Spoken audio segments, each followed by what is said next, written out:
Okay, this is a 110 Turbo on Lock Poker, which is a skin for the Merge Network. Guy who sat me, I've never seen this player before, so I'm not going to assume anything about him. I'm just going to go ahead and play basically my default strategy and adjust as I go, depending on how he's playing.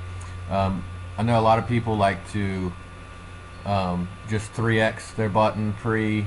Others like to 2.5x. I personally like to switch it up early on before I know if I don't know anything about an opponent. I switch it up based on lots of different things, the properties of my hand, the way I want my opponent to respond, and things like that. So I'm going to be switching up my pre-flop sizings a little bit. This first hand here, 7-10 of spades. I'm going to go ahead and just make it 50.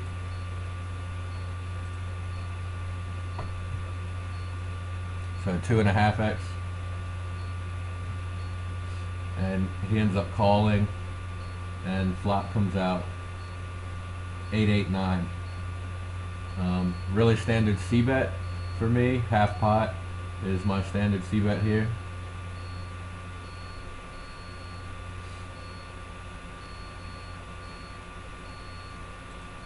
And we get check raised really big to 250. So in order for this to be a call, we need 33% equity versus his range in order to have direct odds to make this a call. With our 8 straight outs, we have about 26% equity already, and then the fact that if we do hit, we're probably going to get a stack if he has an 8 or sometimes possibly with a 9. So the implied odds are there that I think this is an okay call. I think you might be able to make an argument for folding, but probably not, because with his size, I expect it to be a lot of 9x, and versus 9x, we have an extra 3 outs with our 10. So that would bring our equity up somewhere closer to 33%. So it's pretty close, but I think it's a call, even though he made such a large check raise. So I end up calling.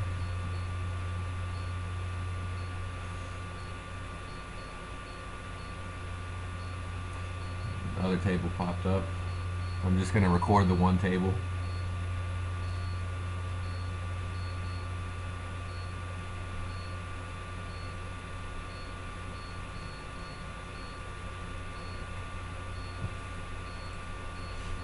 And we get a king of clubs on the turn. Doesn't help us any. And he bets full pot. So at this point, we're not getting good enough odds to call. So I think the correct play here is to just fold. I think calling is probably a pretty big mistake.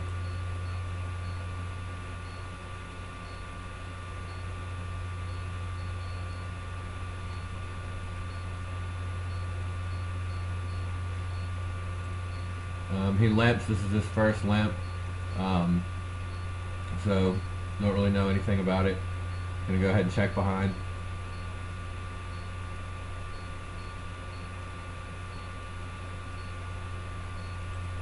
This is a really dry flop, and considering when he limps, his range should be, I don't really know too much about it, but I have to assume that it's pretty wide. And versus a wide range, he's going to have a ton of air on this flop. So I think stabbing, considering I don't have any showdown value, is going to show the best expectation right here.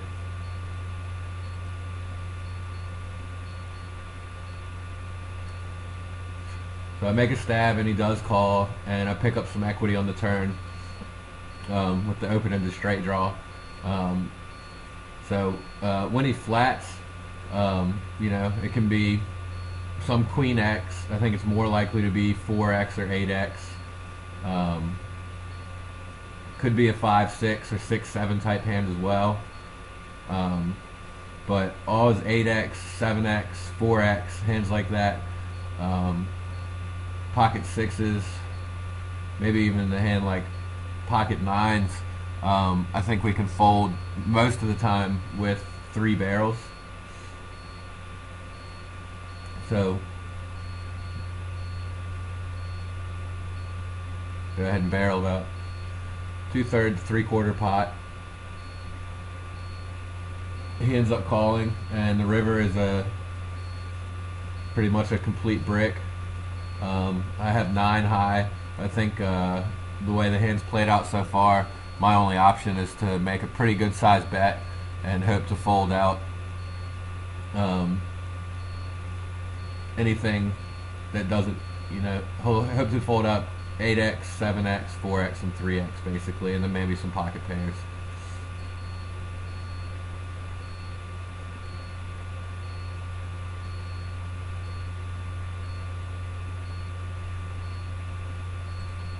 Okay, so he ends up calling with his 5-8.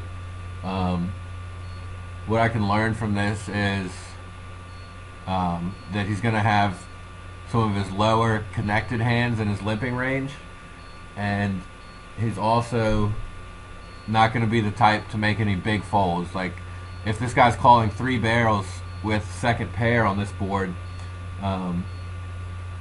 I think it's somewhat standard. I don't think it's like that stationy of a play, but he didn't really seem to give too much consideration to folding. That I think this is the type of player that is almost never folding if he has like top pair. So like if he gets top pair weak kicker and we get a better top pair, a 2 pair, something like that, I think we're getting a stack every time. So after seeing this hand, I think I want to be weighting most of my ranges towards thin value, and I'm not going to have very many bluffs in most of my ranges because it just probably won't work often enough against him, and my edge is going to come from getting paid off when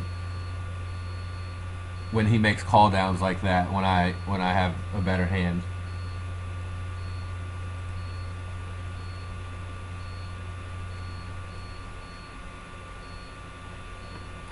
Two 6 off is about one of the bottom hands of my range. I'll go ahead and fold. 3-8 off.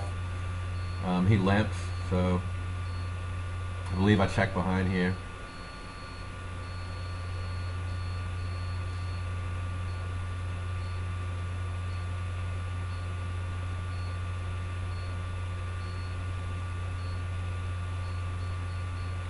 Pretty standard, just give up. I don't have any equity, anything going for me.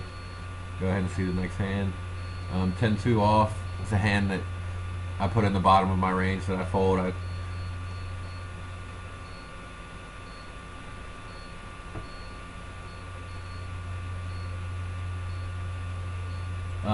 This is a spot where, considering his call down from before and the fact that he saw that I was bluffing, I think this is the type of player that it's going to be best for me to go ahead and lead, since last time I led in a limp pot, it was with complete air.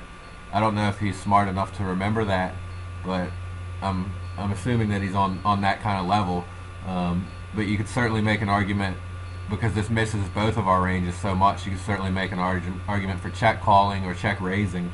But the level I thought that this guy was thinking on, I thought a lead would be best. I thought he would see it as bluffy, hopefully. So I did go ahead and lead, and he folded, which, is no big deal. It was a limp pot. I probably wouldn't, get that much value no matter what I did.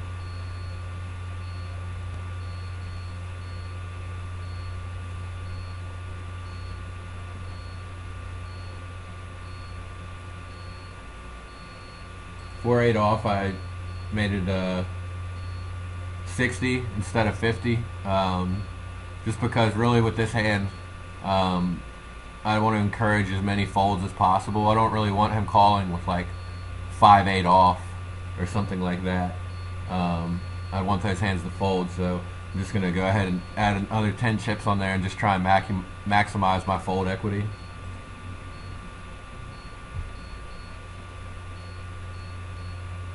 Get a really dry flop, really standard C-bet. He calls. At this point, the flop is so dry. I expect a lot of thinking players to be floating there with like king high or maybe even sometimes queen high. I don't think this guy is on that level. I think when he calls this flop, he has a pair almost always, and an ace or a nine more often than a two. So I think just giving up here with my 8 high is going to be the best expectation.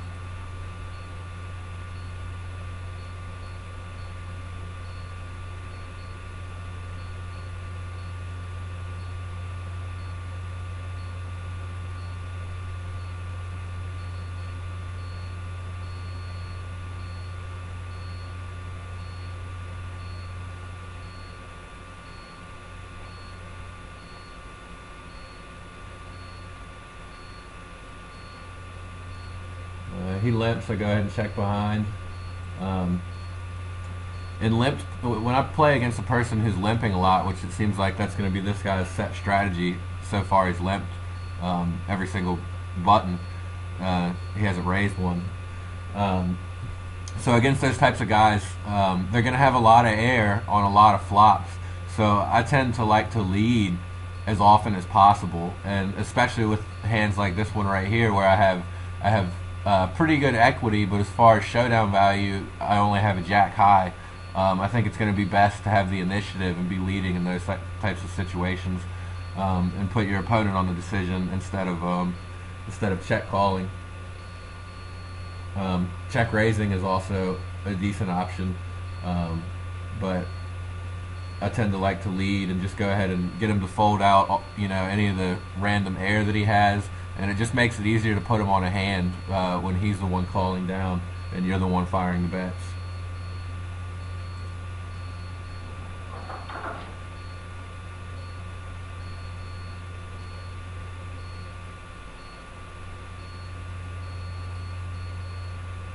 Two five again, about the bottom of my range. I think it's fine to go ahead and fold that.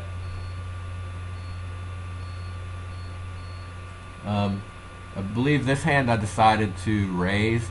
He had been limping so much that I wanted to see how he reacted to a raise. Jack 2 is pretty doesn't play well post flop, obviously. So I think trying to maximize our fold equity pre-flop and get an idea of how he's going to respond, I think this is an okay spot to go ahead and make a bluff.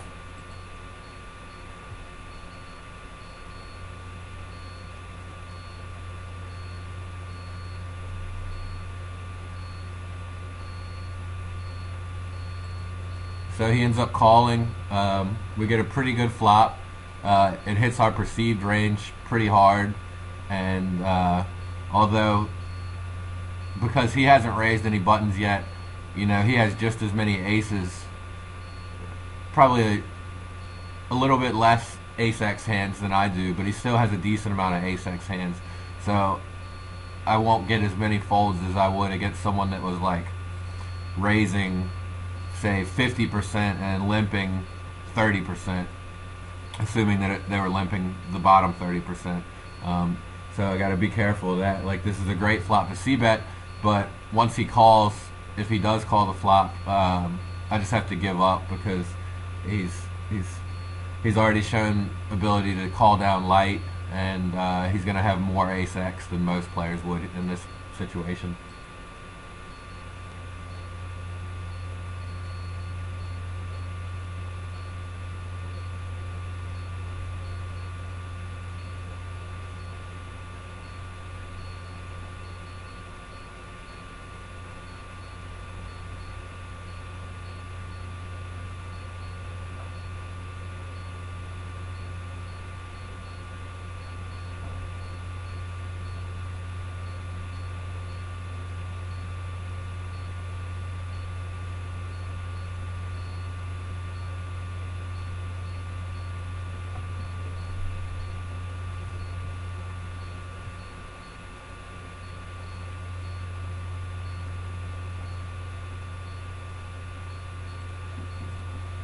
Pretty standard half pot c-bet. Fairly dry flop. I should get pretty high percentage of folds on this flop.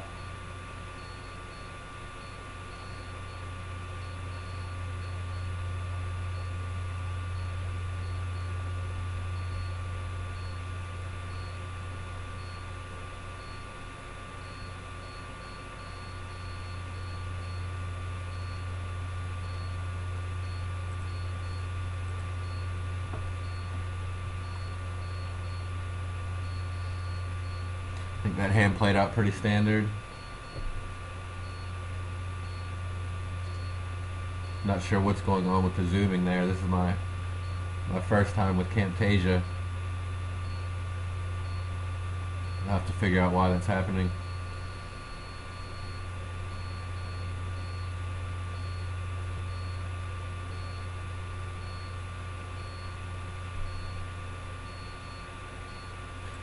I thought about raising the limp there, and I also thought about it a few hands ago with the King 5. The way he's been so far, though, I don't think I have enough fold equity to be bluffing there. So I'm just going to go ahead and be checking behind with the majority of my weaker range, and I would be raising probably a little bit wider for value than I normally would against his limps because he seems to be calling so wide. So basically I'm expanding my value range, narrowing my bluffing range because he hasn't shown the ability to fold. Even though it's just one hand, sometimes that's all that we really get to base our decisions off of. So one piece of information is better than no information.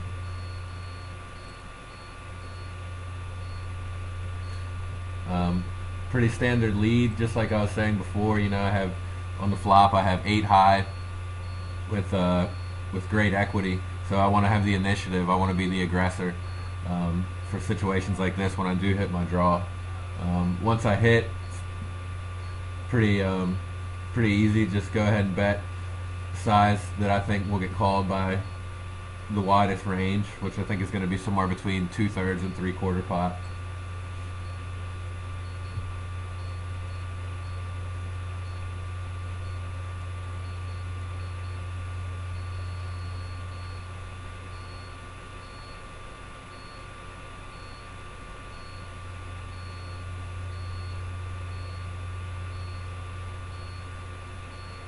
Alright, so he clicks it back on me here.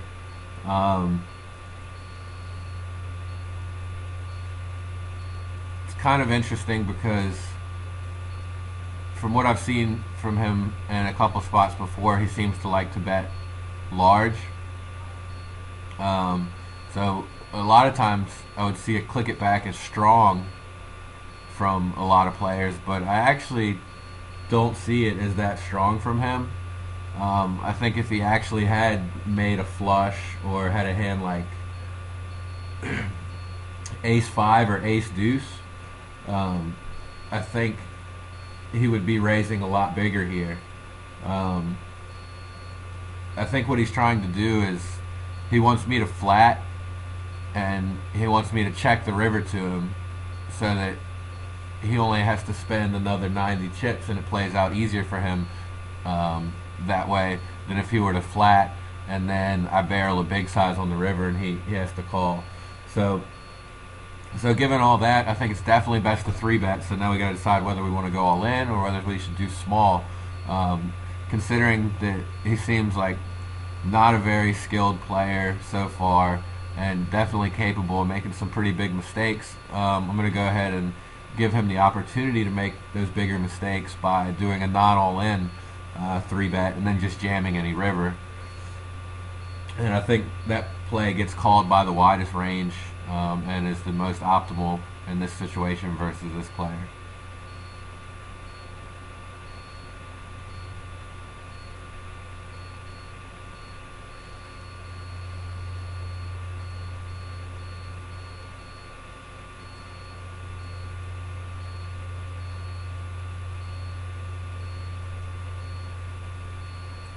And he ends up calling with the 7-10 of diamonds. So it looks like our read was somewhat correct, and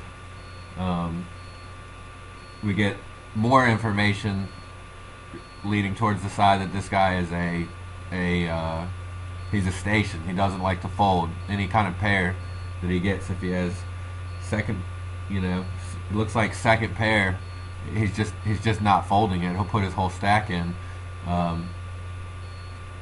if he thinks that you might be bluffing ever. So that just kind of solidifies the reads that we already had and gives us more confidence in our strategy.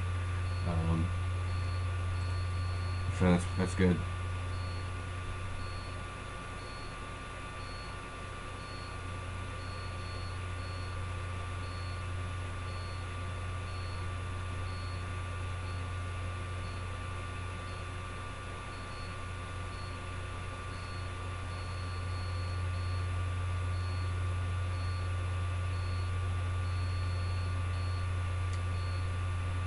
3-5 suited. He 3-bets, pretty standard fold.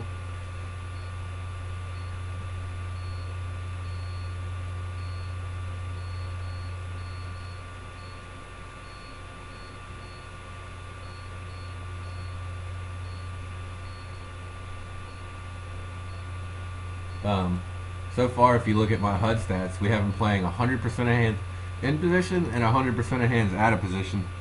I usually don't pay much attention to the HUD stats, especially when I only have 15 hands in. I usually don't pay any attention to them at all during my first game versus somebody. However, these are so lopsided that, and along with our reads that we've already picked up, it all goes into pointing towards the fact that this guy is just a massive station. Like, he does not have a fold button.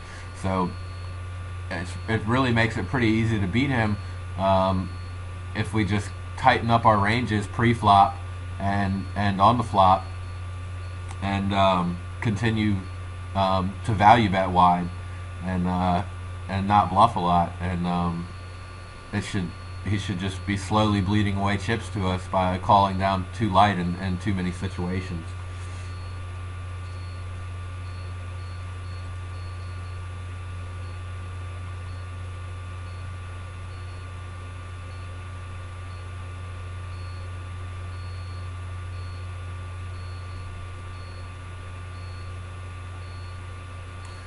Pocket 4 is another really standard C-bet, half pot.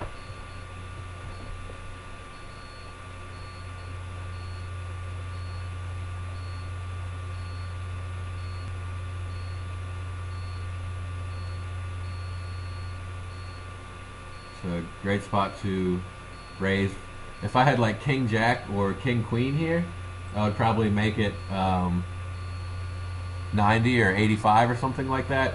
But although Ace 10 is a strong hand and he's calling with a lot of worse hands, it actually doesn't do as well post flop as a hand like King Queen or King Jack. So I don't mind going a little. That's why I like to go a little bigger, make it 100, just to kind of make him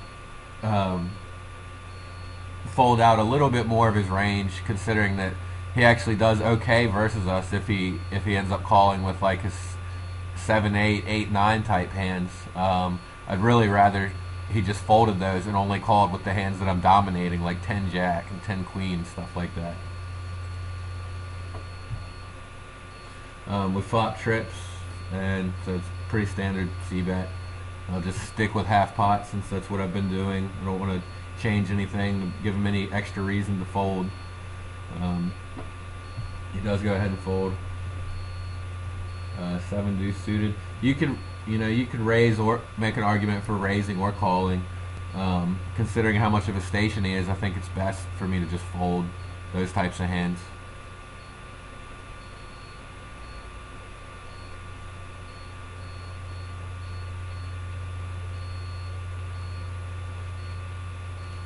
Six nine off, somewhat standard call out of position versus. Well, I think it's also interesting that this was his first pre-flop raise. That I could almost go for a fold, but it's hard to say what that means. I mean, he's been limping the whole time, and now all of a sudden he min raises. So I don't want to make too many assumptions off it, and I'm just going to play kind of straightforward and assume. I think a lot of times what happens is a guy will realize, he starts to think, okay, so limping hasn't worked. I'm bleeding away chips by limping versus this guy. So I'm going to go ahead and change up and start raising again, or start raising. And I think, it's them trying to find something that'll work. So I'm not going to give it too much credit, like thinking that it's like only the nuts or something like that. But I do expect it to be a somewhat stronger range than normal, considering he's been limping the whole time, and then all of a sudden he raises. So we flop top pair with a pretty weak kicker, and he overbet C-bets. I don't really know what to think of it. My first impression of it is that it's pretty strong. I'm even seeing a lot of like 10s and aces in his range, because I just get the impression he's the type to play him super fast like that. But even though that's true, I don't think we can fold here by any means. I think we definitely have to peel a card and see what happens and reevaluate on the turn. So that's what I ended up doing. And then the turn is a 7.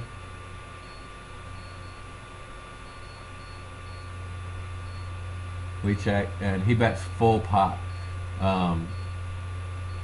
So it's really hard to say what this means. You know, I think you could maybe make an argument for folding versus some people, but in order to fold in this spot, I think you just need to have a lot of solid information. Otherwise, you're just being too exploitable by folding top pair. Like, even though he's betting huge sizes, I still think it's just too exploitable to fold a hand like this in this spot unless you have some really good information, because you would just be allowing yourself to get run over way too much. So then so we decide that we're not folding. Our next question is, are we going to jam or are we going to flat? At this point, if we flat, we're never ever folding the river.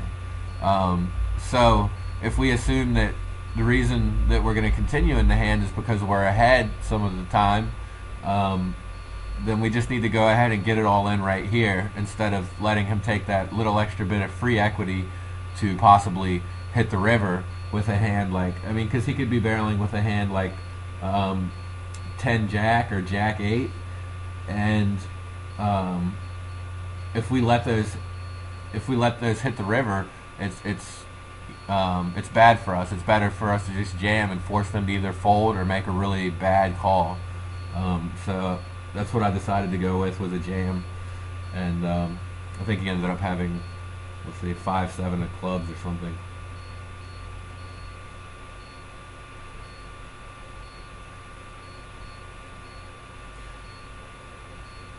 Which I was surprised to see him play that hand this fast, and especially to call the jam. I guess it's not that surprising as stationy as he has been, but there it is, and we end up holding. All right, that wraps up the video. This is just this is my first video. It's going to be my preview video, as basically as an application to headsupsitandgo.com to see if I get hired on there by them. So anyway, I hope you guys enjoyed the video. I hope you learned something, and I'll talk to you soon. Bye.